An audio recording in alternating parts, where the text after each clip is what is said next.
The courtroom was a storm of murmurs, a cauldron of tension that seemed to hum with the weight of 1,000 untold stories. Caroline Leavitt stood at the defendant's table, her hands clasped tightly, her hazel eyes fixed on a spot on the worn wooden floor.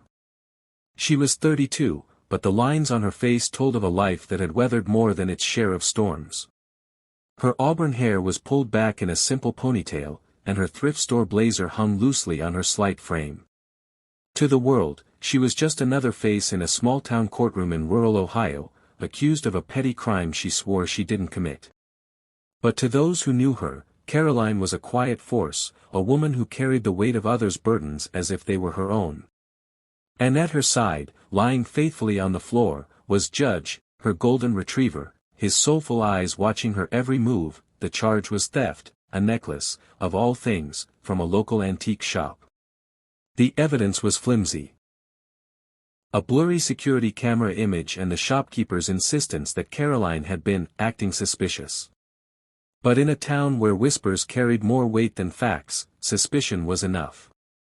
Caroline's public defender, a young man named Ethan with more enthusiasm than experience, fumbled through papers, trying to muster a defense. The prosecutor, a sharp-eyed woman named Miss Hargrove, painted Caroline as a drifter, a woman with no roots and no morals. The gallery, filled with townsfolk who'd known Caroline since she was a girl, watched with a mix of pity and judgment. But Caroline's gaze never wavered from that spot on the floor, as if it held the answers to the chaos around her. It wasn't the accusation that broke her heart. It was the betrayal. The shopkeeper, Mrs. Ellison, had been a friend, or so Caroline thought. Years ago, when Mrs. Ellison's husband passed, Caroline had been the one to bring her casseroles, to sit with her through long nights of grief, to walk her dog when her arthritis flared. Caroline had never asked for thanks, she'd done it because that's who she was. She gave, quietly and without expectation, to a town that often forgot to give back. And now, here she was, accused by the very woman she'd comforted. The sting of it was sharper than any courtroom verdict could be. Judge, her dog, sensed her distress. He'd been with her for 8 years, ever since she found him shivering in a ditch, half-starved and abandoned. She'd named him Judge because his wise, knowing eyes seemed to see through the masks people wore. He was more than a pet, he was her confidant, her protector, her family. In the courtroom, he lay still, his head resting on his paws, but his eyes never left Caroline. Service dogs were allowed in court, and Judge was trained to assist with Caroline's anxiety, a condition that had worsened since her mother's death 3 years prior. But Judge was more than a service dog, he was her anchor in a world that often felt like it was slipping away. The trial had dragged on for 2 days, and now, as the prosecution rested, the air grew heavier. Ethan stood to call Caroline to the stand, his voice shaky but determined. Caroline hesitated, her fingers brushing Judge's fur for courage. She walked to the witness box, her steps slow but steady, and swore to tell the truth. The judge, a stern man named Harold Grayson, leaned forward, his glasses perched on the edge of his nose.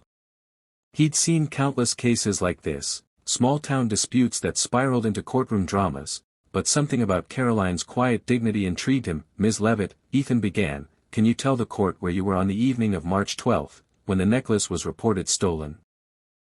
Caroline's voice was soft but clear. I was at the shop, yes. I go there sometimes to browse. Mrs. Ellison and we used to talk. I looked at the necklace, it was beautiful, with a locket shaped like a heart. But I didn't take it. I couldn't afford it, and I'd never steal. Ms. Hargrove pounced during cross-examination, her questions sharp and unrelenting. You admit you were at the shop. You admit you handled the necklace.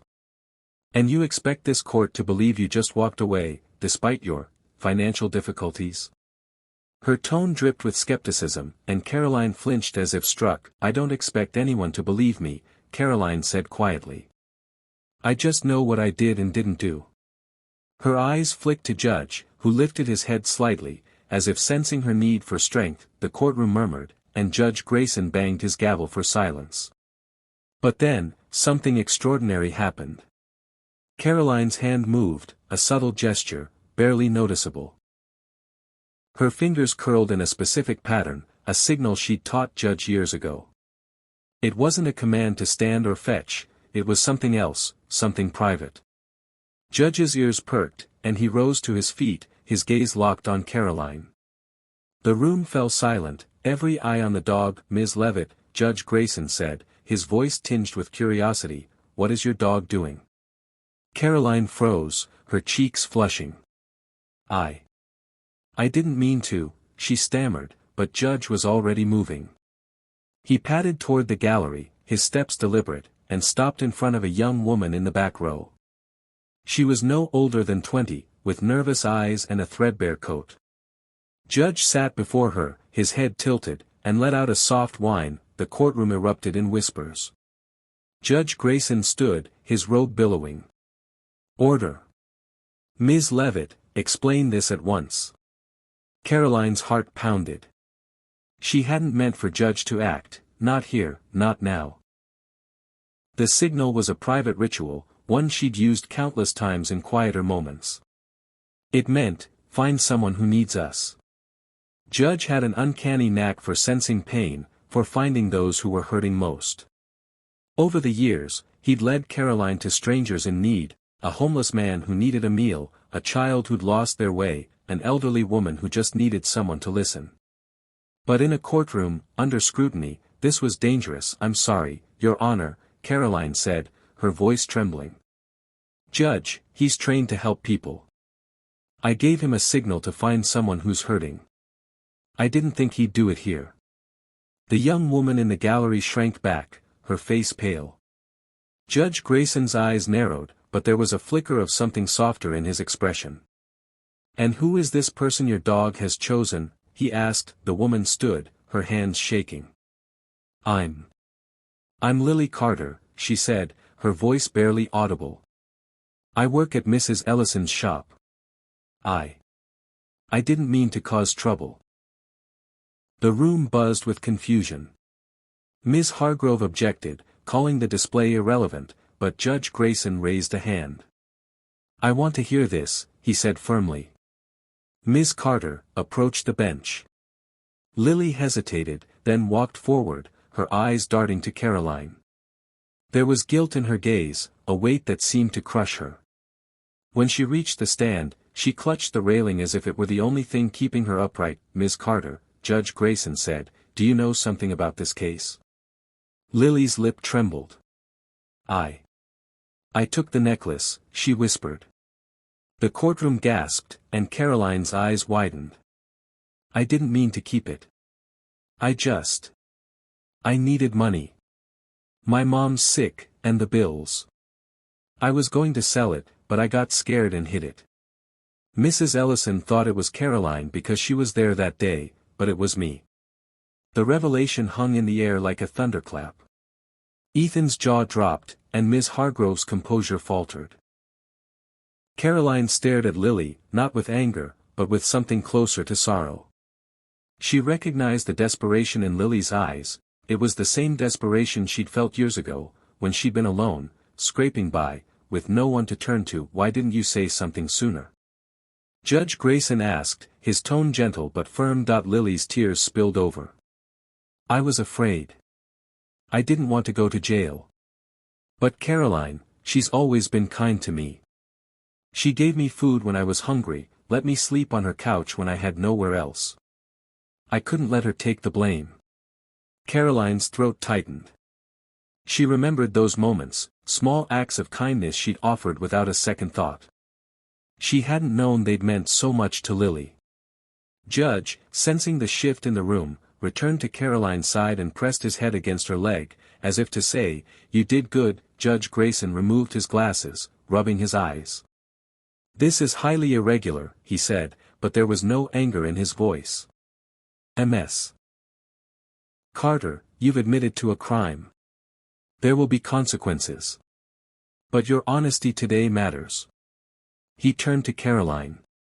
"Ms. Levitt, it seems your dog has a better sense of justice than some in this room." The gallery chuckled softly, the tension breaking like a wave. But Caroline wasn't done. She stood, her voice steady now. Your Honor, I don't want Lily to be punished. She's not a thief, she's just someone who got lost. I've been lost, too. If I can help her, I want to. The courtroom fell silent again, stunned by her words. Even Ms. Hargrove, who'd spent the trial tearing Caroline apart, looked at her with something like respect. Judge Grayson leaned back, his eyes studying Caroline as if seeing her for the first time. Ms. Levitt, he said, you've shown remarkable compassion. This court will take your request into consideration. He paused, then added, and your dog, he's something special. The trial adjourned for the day, but the story wasn't over. As Caroline left the courtroom, Lily approached her, tears streaming down her face. I'm so sorry, she said. I didn't deserve your kindness. Caroline hugged her, Judge wagging his tail beside them. We all deserve kindness, she said. Sometimes, it's the only thing that pulls us through. The Ohio sunset painted the sky in hues of amber and rose as Caroline Levitt stepped out of the courthouse, Judge padding faithfully at her side. The air was crisp, carrying the faint scent of blooming lilacs from a nearby park, but Caroline's heart was heavy with the weight of the day. Lily Carter's confession had turned the trial upside down, clearing Caroline's name but casting a spotlight on a young woman whose desperation had led her astray. The townsfolk lingered outside, their whispers softer now, tinged with curiosity rather than judgment. Caroline felt their eyes on her, but she kept her gaze forward, her hand resting on Judge's head for comfort. Lily stood a few steps away, her shoulders hunched, her threadbare coat flapping in the breeze. She looked like she wanted to say more, but shame kept her rooted to the spot. Caroline's public defender, Ethan, approached, his tie loosened and his face a mix of relief and exhaustion. Caroline, the judge wants to reconvene tomorrow to discuss Lily's case and wrap up yours. I think you've got a real shot at walking away from this. Caroline nodded, but her thoughts weren't on her own freedom. They were on Lily, on the fear in her eyes, on the way she'd clutched the courtroom railing as if it were her last lifeline. Caroline knew that fear, knew it from the nights she'd spent wondering how she'd pay rent, from the days she'd walked miles to deliver meals to neighbors because they had even less than she did. She'd been lost once, too, and someone had reached out to her, her mother, who taught her that kindness was the only currency that never ran dry. Ethan, Caroline said softly, can you make sure Lily has somewhere to stay tonight? She shouldn't be alone. Ethan blinked, surprised. You're worried about her? After everything? She's not a bad person, Caroline said. She's just stuck. We've all been stuck. Ethan hesitated, then nodded. I'll see what I can do. He glanced at Judge, who sat patiently, his golden fur glowing in the fading light. Your dog's something else, you know that. I've never seen anything like what happened in there. Caroline smiled faintly. He's got a way of finding what matters. As Ethan walked off to make a call, Caroline approached Lily. The young woman flinched, as if expecting anger, but Caroline's expression was gentle. Lily, do you have a place to go tonight? Lily's eyes filled with tears. I've been staying at a motel, but I'm out of money. I was gonna sleep in my car. Caroline's heart ached. She didn't have much herself. Her tiny apartment was barely big enough for her and Judge, and her savings were a handful of crumpled bills in a jar. But she couldn't let Lily face the night alone. Come with me, she said. You can stay at my place. It's not much, but it's warm, and there's food. Lily shook her head, her voice breaking. Why are you being so nice to me? I almost ruined your life. Caroline knelt beside Judge, stroking his ears. Because someone was kind to me when I didn't deserve it. And because I think you're worth helping. Lily sobbed, and Caroline stood, pulling her into a hug. Judge pressed against them, his warmth a quiet reassurance. For the first time that day, Lily didn't feel invisible. She felt seen. That night, Caroline's apartment was a haven of small comforts. The living room was cluttered with second-hand furniture, a sagging couch, and a coffee table covered in library books. A pot of vegetable soup simmered on the stove, filling the air with a savory aroma. Lily sat on the couch, a blanket draped over her shoulders, while Judge curled up at her feet. Caroline moved quietly, setting out bowls and slicing bread she'd baked herself. It was a simple meal, but to Lily, it was a feast. They ate in silence at first, the only sounds the clink of spoons and Judge's soft snores. Then Lily spoke, her voice hesitant. "Caroline, how do you do it? You don't have much, but you're always giving. Don't you ever get tired?" Caroline paused, her spoon halfway to her mouth. She thought of the years she'd spent scraping by, of the nights she'd cried herself to sleep after her mother's death, of the times she'd wondered if her small acts of kindness made any difference. "I get tired," she admitted. "But then I remember what my mom used to say, the world's heavy, Caroline, but you can carry a piece of it for someone else. Helping people, it's what keeps me going." Lily looked down at her bowl, her fingers tracing the rim. "I wish I could be like that. But I've messed up so bad. I don't know how to fix it." "You already started," Caroline said. "You told the truth today. That's the hardest part." Lily's eyes met hers, searching for judgment but finding only warmth. "What's gonna happen to me tomorrow?" she asked, her voice small. Caroline reached across the table, squeezing her hand. "I don't know. But whatever happens, you won't face it alone." The next morning, the courtroom was quieter, the air charged with anticipation. Caroline sat at the defendant's table, Judge at her side, his calm presence steadying her nerves. Lily sat in the gallery, her hands clasped tightly, Ethan beside her. The townsfolk filled the seats, their faces a mix of curiosity and something new, respect. Word of Lily's confession and Caroline's compassion had spread, softening the town's harsh edges. Judge Grayson entered, his robe swishing as he took his seat.